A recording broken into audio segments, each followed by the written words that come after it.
For ambitious dads caught between work and home, this is where you find your footing. Here's your host, Jeff Hittner. Welcome to the Ambitious Dads Podcast. I'm your host, Jeff Hittner. After more than 200 conversations with fathers, I realized we're not talking enough.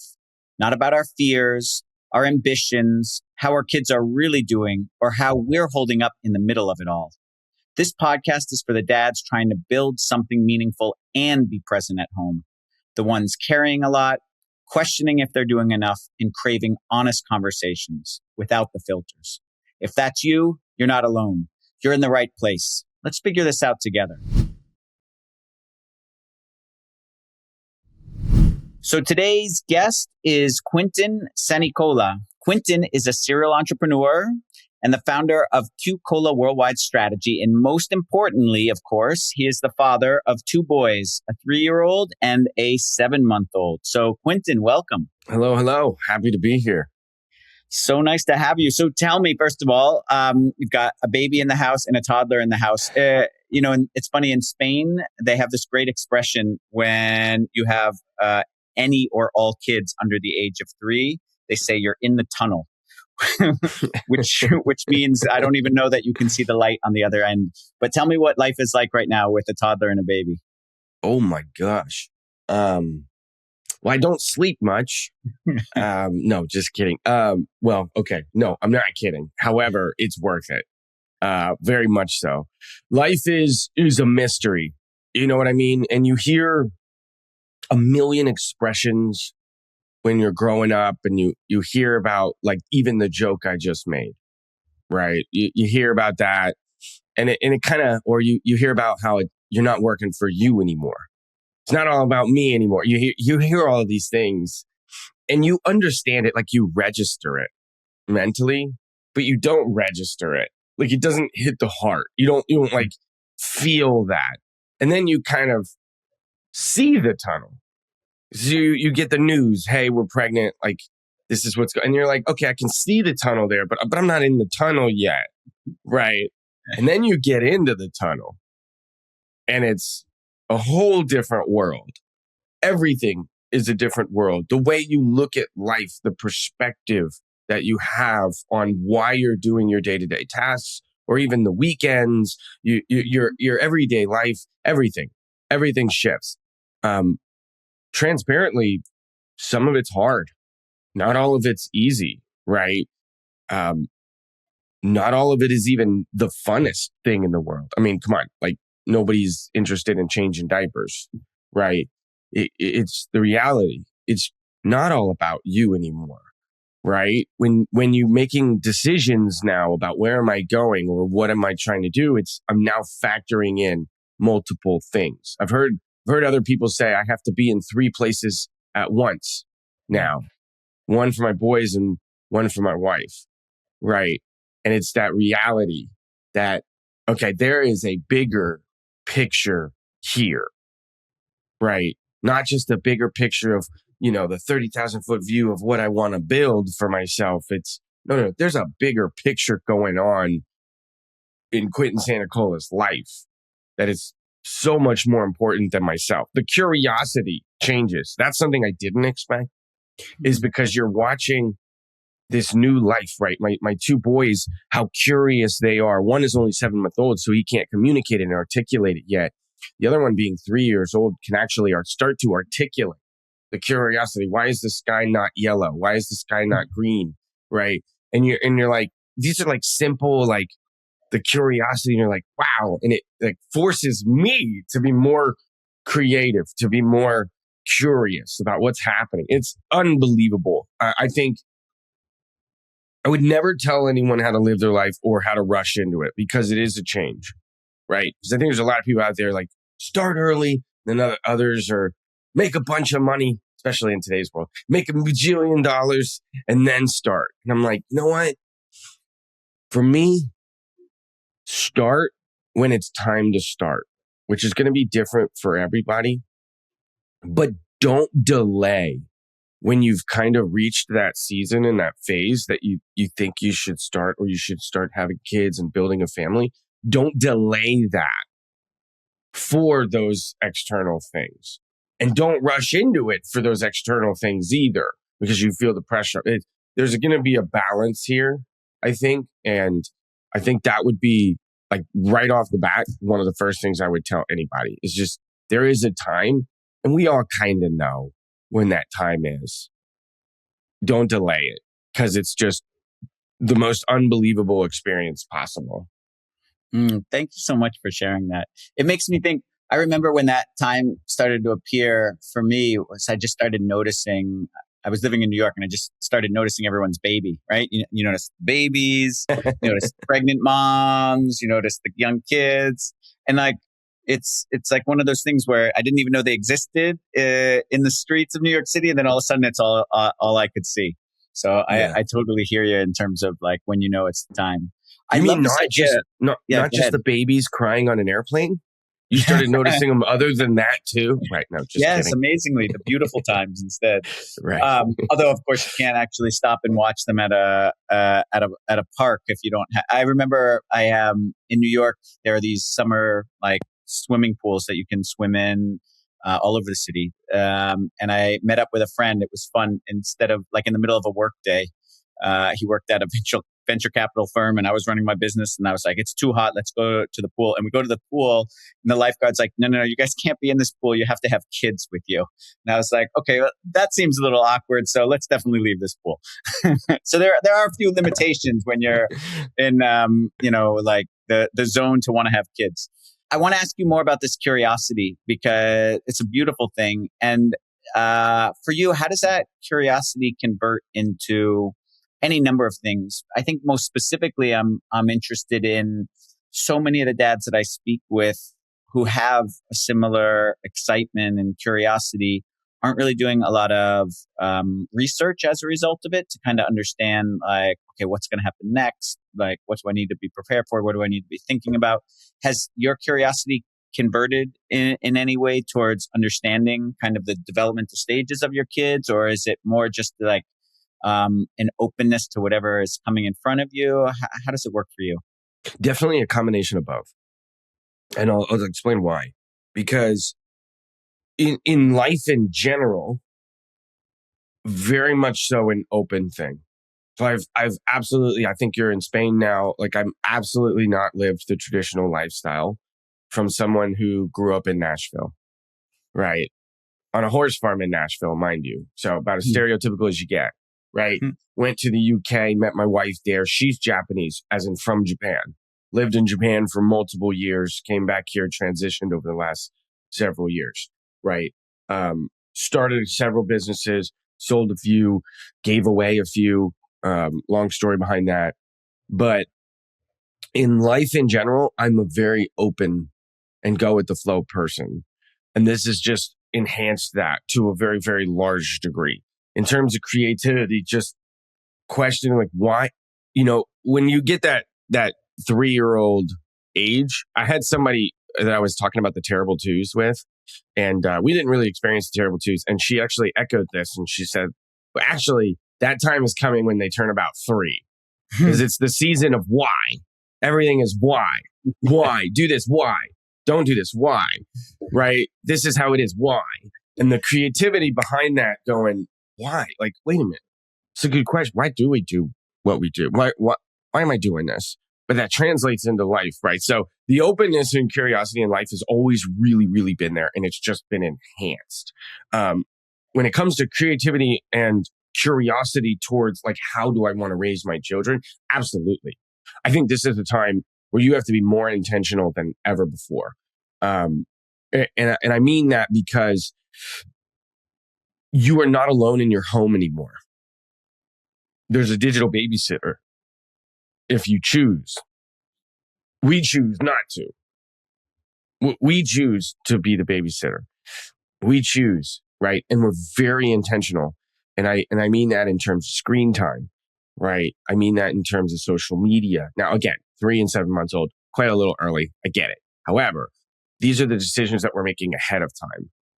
Schooling, right? My wife being Japanese, me being American, right? From Nashville, it's kind of like, okay, what kind of an education do we want to provide? How do we want to do that? Are they getting a Japanese curriculum? for schooling, right? Do we want to use the US based curriculum? Like, how do we want to do it? And these are those nuances that for me, having should you say, an untraditional lifestyle, we've been forced into. I mean, simple things, simple, ha, not simple. However, insurance, health insurance, right? How do we want to manage that? How do we want to do that? Where do we want to live? Right. Japan doesn't allow dual citizenship when they turn 18. So that's a conversation we're going to have one way or the other later on down the road. That doesn't start happy 18th birthday. What are we doing here? No, it starts now. And these are those conversations that we're having quite often, quite a lot. And I would say that we are a lot more intentional than most people. When I mention like very little screen time for my children, right? Probably during the World Cup right now, a little more than usual. Outside of that, very, very little. I'm talking like less than an hour a week kind of thing, right? We're really particular. A lot of books, not just on my bookshelf, but on my son's bookshelf, right? We're very intentional about that. How do we end the night? Now, I'm an early riser, so I'm usually up long before them, today included. So the mornings are still up for debate. However, night times, very intentional, tucking them in for bed, going to sleep, right? I know I'm kind of going on here, but I'll just tell you, like, as an example, how intentional. Communal sleeping, very Japanese. In the West, that's not a thing. We have a self-soothing, right, mindset. Leave them in the crib, let them self-soothe. They don't sleep in the same beds, right? So even something as simple as sleeping, we're like, okay, how do we want to do this? How do we want to manage this? How can we find a balance in the two cultures where East meets West? So do you think that because you're of two cultures, it's actually in a way prepared you a little bit better for these sort of deeper intentional conversations because you have to be overly communicative because you're coming from two very different foundations? That's a great question. Yes, I do. Because, I mean, you understand, right? Being over in Europe, there's just nuances. There's differences, right? So the reality being is it's not that you have to change every single thing about yourself, but you do have to be a little bit more cognizant of your surroundings, who you're with, right? Not offending, not doing the wrong thing. And definitely, right? Because there are changes and nuances within international marriage itself, and I'm in full transparency here. I'm not the guy that's like, this is the most amazing thing in the history. Go do it. Oh my gosh, I can't. You get to eat better food. You can go live in two countries. Like, I'm not that guy. I'm very much the other guy where I'm like, hey, like, you need to be really, like, really clear that this is the right person, because you're going to have challenges to the point that you can't even ask advice from the vast majority of your friends and family, because they're not going to even be in that situation. They've never experienced that before. Great. It's so interesting too, because a lot of the dads that I've interviewed, and when they struggle around some of these co-parenting topics, what we've noticed, and my research has brought up too, is that we all come from our own experience in our childhood, right? And one of the biggest things that we don't talk about with our spouse is, what are the things that I loved in my childhood that I want to replicate with my child? And what are the things I hate from my childhood that I don't? And ironically, there was a huge one in our family where I was always fed like just the worst sort of, like I just had constant sugar in front of me. And it wasn't any fault of my parents. It was just kind of the nature of life back then. I mean, but I was eating like 6 cupcakes a day. I was having Frosted Flakes. I was having all that stuff. So when I became a dad, it was going to be like super healthy food all the time. And then meanwhile, my wife's when she was growing up, they weren't allowed to have anything sugary in the house, right? So along comes our first son, and all she wants to do is give him like yummy sugary things, because for her it was the opposite of her child experience, and I wanted to not give him sugary things. And if we had had this conversation and understood this about each other in our childhoods, that would have been a huge way to avoid many difficult conversations. So I really appreciate that it's kind of more obvious in your case, because by the very definition of your wife being from Japan, you have to have every single one of those conversations. So that's really great. Can you talk to me also a little bit about, you talk about how now you kind of have three, from being responsible for yourself to now you're responsible for your kids, your wife, yourself. You have this business. How does that affect you emotionally? I mean, part of you talked about how it opened you up to curiosity, but what about on the like overwhelming side? How do you keep a sense of self? How do you keep focused on who you are and your goals when you are equally, if not more, focused on everyone else? Well, first of all, I have to remind myself that when I'm focusing on myself, I am focusing on them through that. That is one thing I have to really remind myself. That. What does that mean exactly? Yeah. For me to perform, I need to have a clear mind. And when I perform, I provide a better life for my family. Mm-hmm. So by deep, I'm like, look, do I have things I like watches? That's my thing. I'm not like a car guy. I enjoy watches. So like, do I have my own things? Yeah, for sure. Right. Do I have my own hobbies and things I enjoy? Yes. However, when I'm building, when I'm trying to build, when I'm working towards it, when it's an early morning, a late night, you have to remind yourself, like, it's not just for the sake of ego for me to do. Like, is it undeniable that element is there for every human? Of course. However, a large chunk of this, a large portion of this, right? I could have a laptop, a backpack, make what I need to make to eat food and just go experience and travel the world. However, that's not what I'm building for. So when I am focused, this is where to start. And there's a couple things here. But then the first one is when I start with that place in mind, those harder decisions, the late nights, the early mornings, sometimes weekends, working, right, becomes a lot easier. It becomes a lot more clear. I'm doing this for you guys. When I focus on me for a clear mind, clear body, right, I'm doing this because when I perform, I create better. I create a better life. I create a better lifestyle, right? I am more emotionally present for them when I'm still waters, right? Mm-hmm. So that's number one. Number two, the reality of today is you are being bombarded everywhere at all times in a bunch of what I call emotional games. You're not good enough. You need this car. You need this, for me, watch, right? You need this watch. You need this thing. So one thing I can tell you is children, when you have them, are really interesting because they are human lie detectors to a large degree, right? They're BS detectors. And it becomes very clear that like you get a moment and you're sitting down and it's like, hey, come build blocks. Like the big thing right now for my son is like magnet blocks.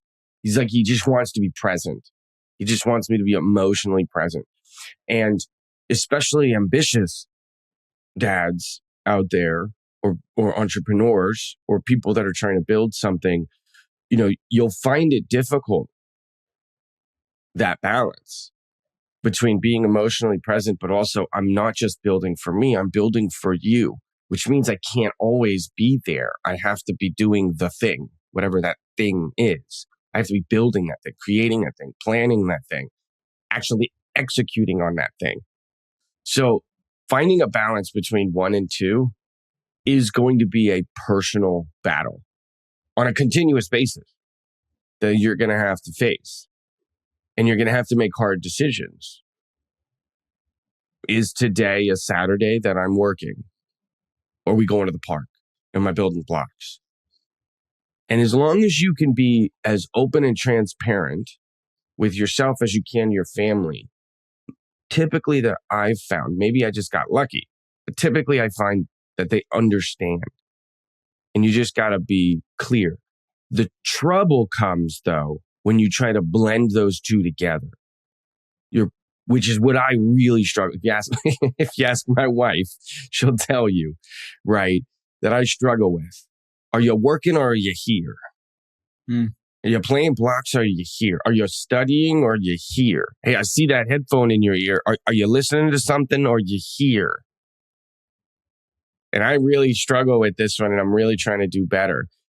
But those kids, they're BS detectors, and they know. They know, right? So when it's time to work, it's time to work.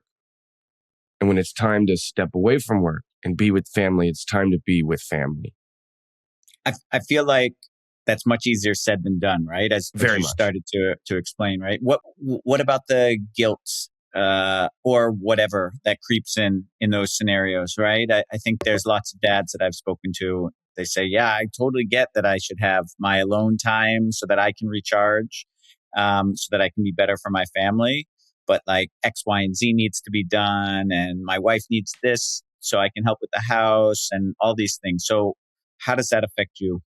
I think this is where good communication comes in between you and your wife or your spouse, right? Like, I think this is really where it comes in, because me and my wife have never been the needy couple, for lack of better words. There were long stints of time, as in like 6-8 months at a time, where she would be in Japan and I would have to come back here and work, close some deals, do some stuff, and then go back there. We are not the FaceTime every single day couple. We're probably on average FaceTime. And even this year, she was in Japan for 3 months. And I'll explain in the future probably a little bit more why that happened, but we probably FaceTime once a week. That's just who we are. Now, here's the catch. I'm always available. She's always available. She knows that, and I know that. We don't have like this needy attachment.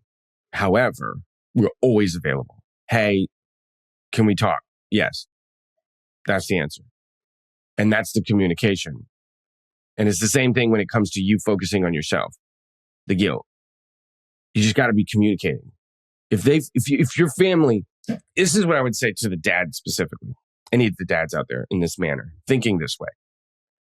If you had 100% certainty that your spouse and your children knew what I shared earlier, that you are doing this so that you can be a better dad, you can be more present, right? Now, the caveat here is that you actually aren't doing this for selfish reasons. However, if they 100% knew that you were, would you still feel that guilt? If the answer is no, then that's just a communication problem. And maybe it's because my wife's third language is English, and my first language is English. Her second language is Korean. She taught herself, and then English afterward, right? So maybe it's because we're forced into, by default, communicating differently. Being slow doesn't mean I'm great. Doesn't mean I do everything perfect. Just ask her. However, if you really knew that they understood, would you still feel that guilt? And if that answer is no, it's just a communication thing. You need to convey that to yourself and to them. That's beautiful. Very well said. Thank you so much. Because I think about that a lot with my boys too. And they very much know that. We were on vacation last week, and they wanted to play constantly, right? All day. And we were at a house with a wonderful pool and near the beach. And I said explicitly, look, daddy needs some alone time right now. I've been organizing everything all week. You need to give me 20 minutes so that I can be a better daddy. And you're right. They've heard that before, and that makes a huge difference. Still makes me feel a little bit sad because they beg, but they get it. And you're right. You're totally right. And that's not going to go away, by the way. No. Just to be, like, when I walk up the stairs, my son is getting to the age where he totally knows. And he'll say, is Dad's working? Yes. Dad's working. And there's a short amount of time where he would fight. And now he's kind of given in. Now, don't get me wrong. There was this weird part inside of me that when he stopped fighting and just started understanding, like, oh, that is working. It is what it is. There was a little part of me that was like, oh, shoot. Okay. Yeah. But it's more reason why I'm building. Yeah. Oh, I love, thank you for sharing that as well. Let me ask you another interesting question, because I went through this too. So your youngest son was born 7 months ago and you're an entrepreneur. Did you take time off? How did you think about that? And maybe also with your 3-year-old. So, both of my kids were born when I had my own business. And that was a very complex emotional situation for me to deal with. So tell me about it for you. Luca, my second born, I took 7 days and then back to work. And the 7 days were very intentional days. And it was an interesting time. So I was going back and forth with my team. Fortunately, I had a really good second hand where he totally understood, and it was like, we're making this happen. Shout out to Colin. For Asa, totally different story. 2-3 months before that, trying to think back here, I bought a restaurant from a friend of mine who had 7 locations with the intention of when we improved revenue that we would be buying into all 6 locations. 3 burger shops, 2 cafes, and a cigar bar in Japan. I'll give you a hint. On a scale of 1 to 10, my Japanese is maybe a 3. I won't starve to death and I won't get lost. That's it. Right. Also, we were still coming on the back end of the 2020 fun from everything. So for me, no. When Asa was born, I took 0 time off. And this was for so many reasons. You want to talk about taking time for yourself. You want to talk about emotional stability. You want to talk about training, how like the hard times in life are just training. This is it. My son was born. And because of the situation going on in the world, when I left the hospital, they would not let me come back in. Now, they told me ahead of time it wasn't like a shock. However, birth, amazing, crazy experience. And then just to go home, they're like, you can't come back. So we were in Japan at the time, so that she was in a birthing clinic for 5 days, right? Mm-hmm. Not really like the hospital. So for 5 days, we were separated at that point. In my mind, I'm thinking like, this is kind of a good thing because I can really put things in place. I already built a lot of the team. This wasn't a shock. Nobody gives birth suddenly, right? Needless to say, it takes 9 months roughly. In Japan, they say 10 months, by the way. But anyway, so for me, that was a totally different world because 48 hours after my son was born, which I didn't even happen to know I would be there, my partner actually had a heart attack. And I left the clinic from my son's birth. And then I dragged him back into the hospital because of his heart attack. He had 12 surgeries that night and then survived, did great. And then a month later relapsed, passed away, died. And this is literally right when my firstborn son is born. Okay.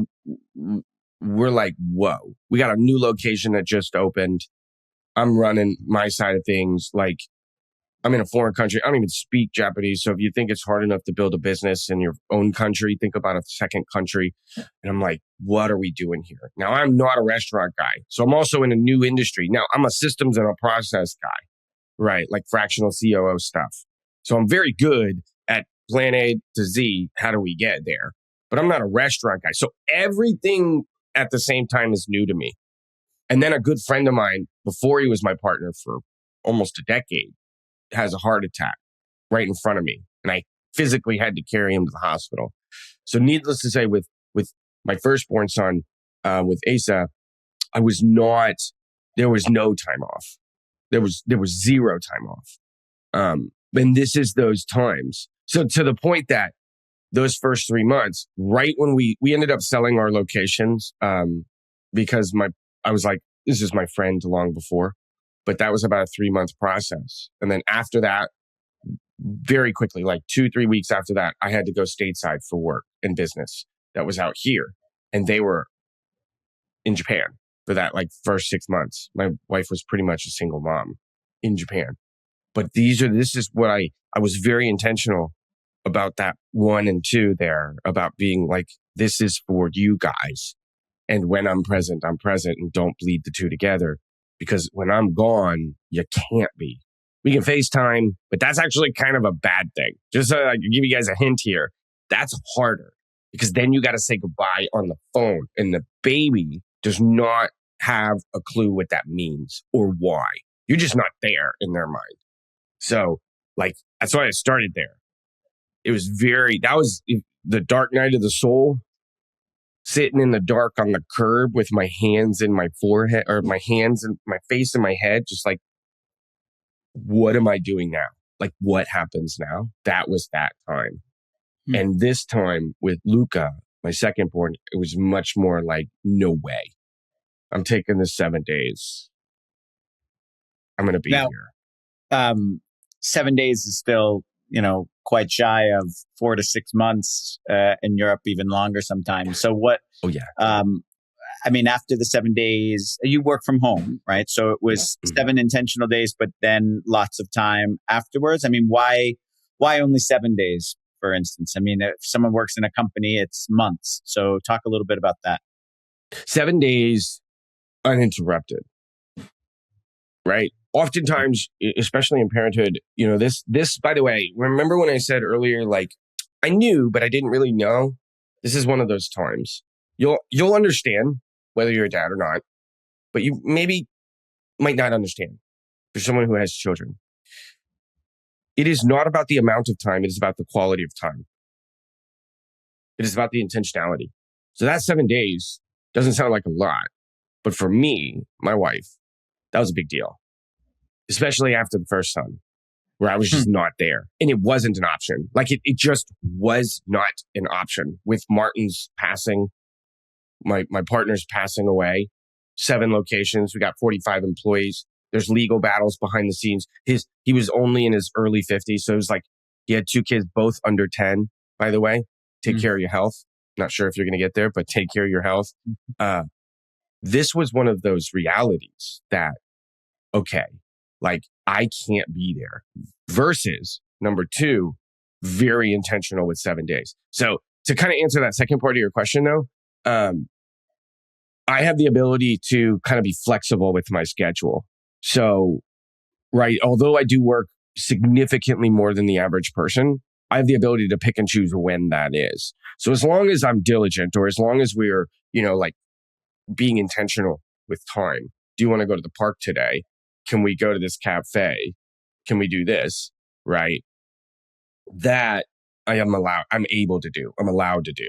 Whereas a lot of people maybe are kind of, the hardest part about entrepreneurship is the fires. You don't know when a fire is coming. If you knew when a fire was coming, you'd be a bajillionaire because you'd know how to run your business perfectly.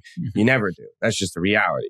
So for me anyway, with the way I've set things up with my schedule, like I have the ability to, as long as I'm diligent, kind of pick and choose. We're going to the zoo today. We're going to the zoo today. It doesn't matter what day of the week it is. That's number 1. Number 2, I work 6 days a week. I don't work Sundays, like full stop. I don't even tell people I don't work Sundays. Power of intentionality with your words. I can't work Sundays.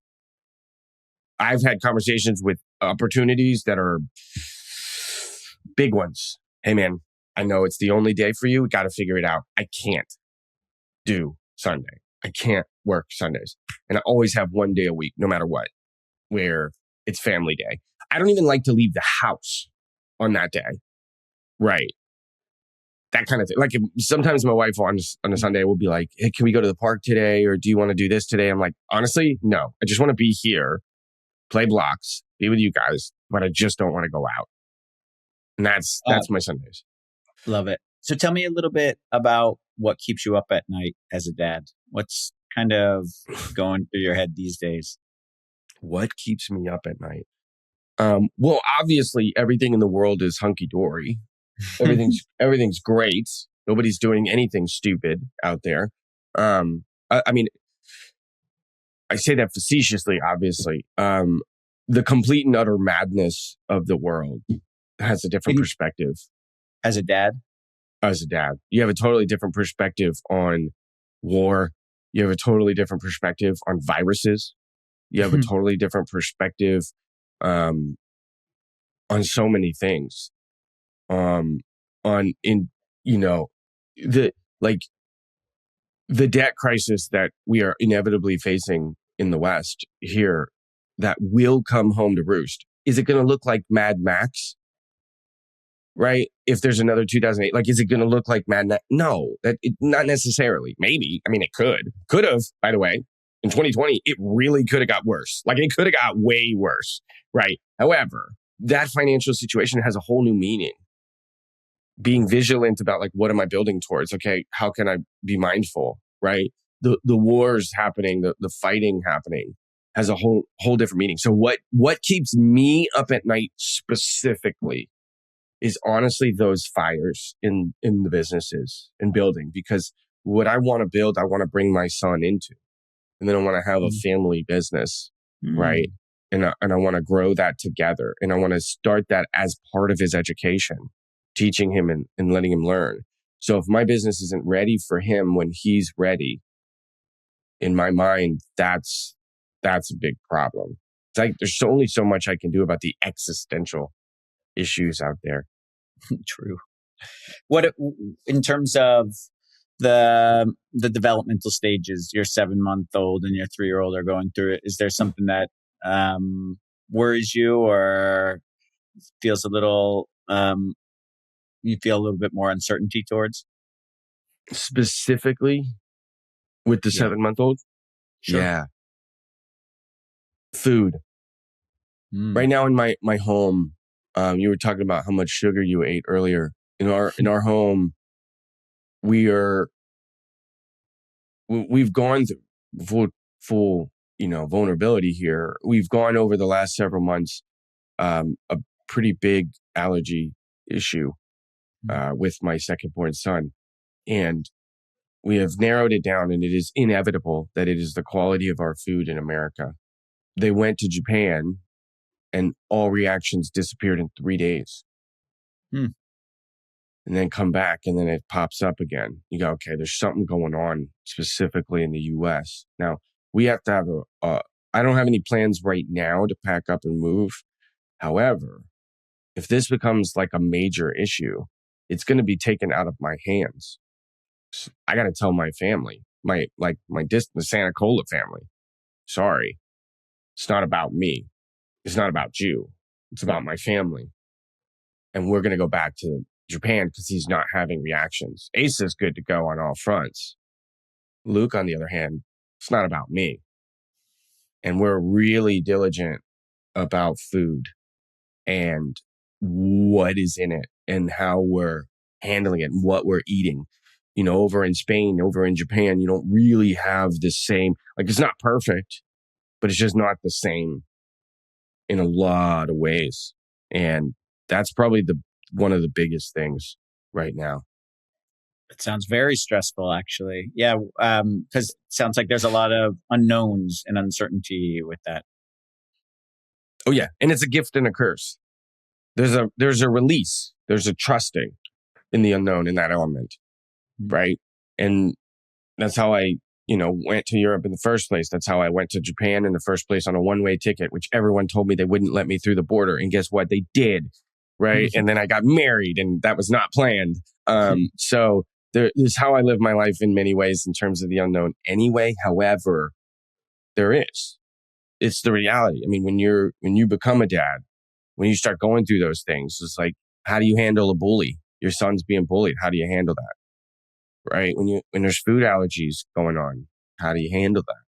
These are those things you don't really plan for, you don't really expect, you don't really think about until it's time, right? I know that that's possible. However, I don't really know until you kind of start to see that tunnel in the distance that they explain as pain. 100%. I like to end the majority of our podcast with, fatherhood is messy. And so, especially since you have a baby and a toddler, do you have a nice, gross, messy body excretion story of something, an exploding diaper, a poop where it wasn't supposed to be, or anything like that from your newborn? Yes and no at the same time. They've both been pretty good on this front. Now, like, admittedly, some of that is because with the first one, I was traveling so much, so I was kind of absent to a degree. That being said, it's definitely embarrassing when you have to call the front desk of a hotel or an Airbnb or something. Just go, listen, the diaper leaked. I don't know what to tell you. It's everywhere. What are we doing here? Right. That just happened when we were in Japan a couple of weeks ago. So that's definitely a thing. And most people are understanding, they're like, what are you going to do? But it doesn't make it fun. You could make that phone call and you're like, listen, I'm sorry. It's everywhere. I mean, just what do you mean? You'll see everywhere, the whole bed, and we do communal sleeping. So, just you deal with it, So, but it's again though, right? Like I say it in laughter because it's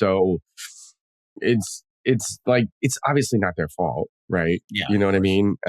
It's amazing. I don't know. What an experience.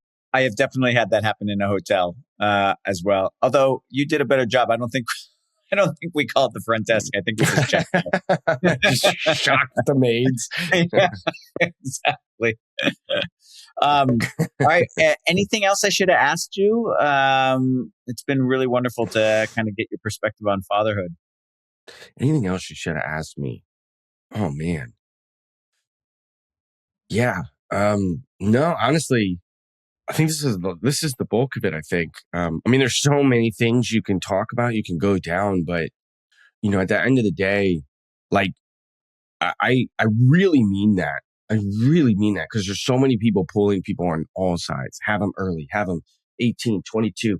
All these girls don't have children by the time they're 30. And then you got the other side, which is like, we just make $1 bajillion and do this. And I'm like, man, there's such a balance. And I really mean that. Like, I'm not saying rushing into anything because like you need to choose your spouse very carefully. Like that one is like really clear to me.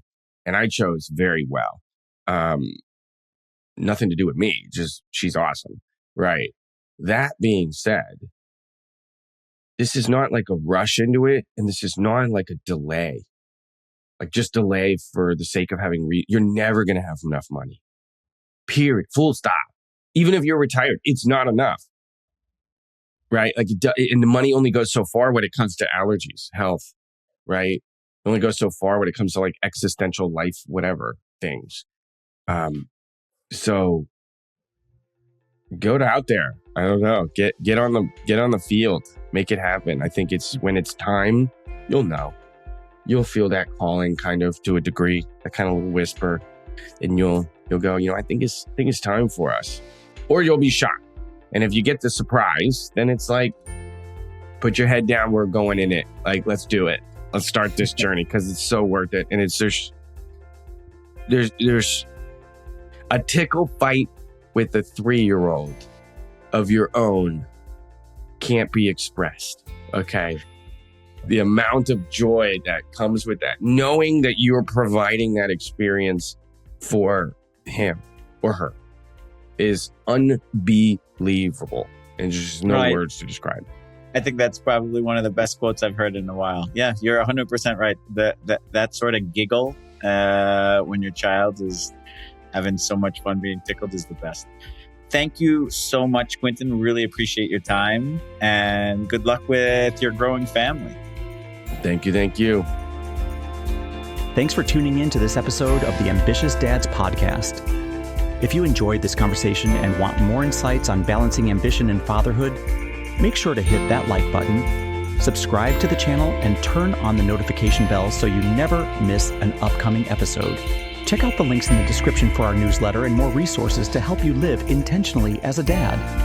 See you in the next episode.